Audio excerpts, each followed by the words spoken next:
ఎట్లా చనిపోయాడు.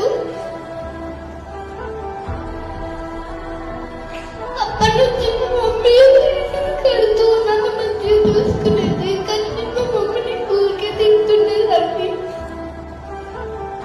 నేను ఇప్పటి నుంచి మా మమ్మీని మంచిగా చూసుకుంటాను, మా మమ్మీకి మంచి పేరు తీసుకున్నాను, మా మమ్మీ డాడీకి